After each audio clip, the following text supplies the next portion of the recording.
Today, not every recall means booking a workshop visit. Some fixes can be delivered over the air while the vehicle is parked. So what is a recall? Why do they happen? And what do they mean for drivers as well as the automotive industry? A recall is a formal safety action. It's used when a vehicle or a component is found to create an unacceptable safety risk or doesn't comply with safety requirements. The key point for owners is straightforward.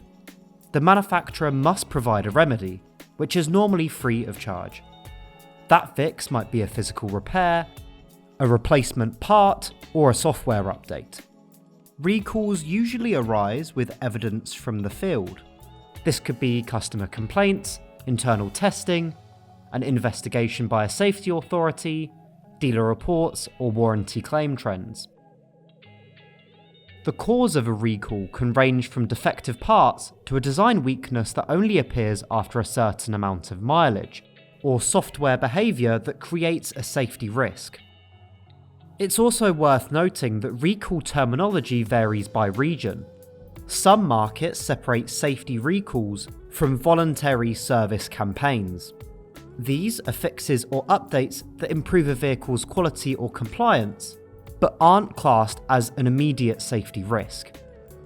While the specific rules and terminology may differ by region, the recall process is relatively similar across the world.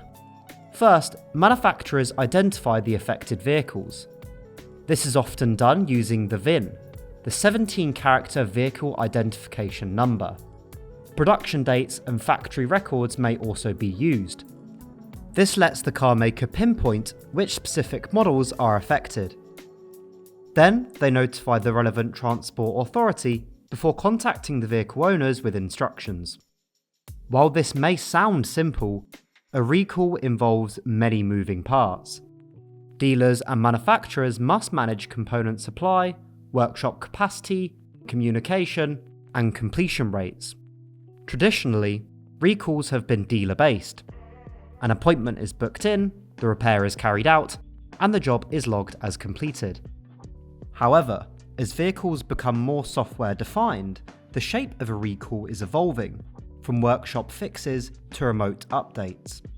These are known as over-the-air or OTA updates, and can be applied when software is at fault, with no physical parts requiring replacement. An OTA update is a software update delivered wirelessly, without physically connecting to the vehicle. This can reduce inconvenience for drivers. If the defect is software-based, the remedy can sometimes be deployed remotely. In some cases, an OTA update can be offered alongside dealer repair for vehicles that also need hardware work. For consumers, recalls are about safety, time, and trust. But for businesses, it's a matter of time and resources. Fleets and rental operators may need to pull vehicles from service, while dealers need to absorb extra workshop demand, sometimes alongside parts constraints. And for manufacturers, recalls not only cause direct costs, but can also create undesirable longer-term effects. This includes reputational damage and weaker used car confidence, which can put pressure on residual values. So, a recall is not simply a repair notice. It's a structured intervention intended to improve vehicle safety and prevent breakdowns or accidents. The balance of physical and virtual recalls may continue to shift in the years ahead. Yet, the objective remains the same: identify the risk, notify the customer, and remove the hazard. Don't forget to visit the AutoVista24 YouTube channel and like and subscribe to stay up to date with all of our content. This includes our launch report series, webinar recordings, and our What Is Explainer videos. You can also visit autovista24.com to find out the latest analysis on the automotive market. While you're there, scroll to the bottom of the homepage to sign up for our free daily email. Thanks very much for watching.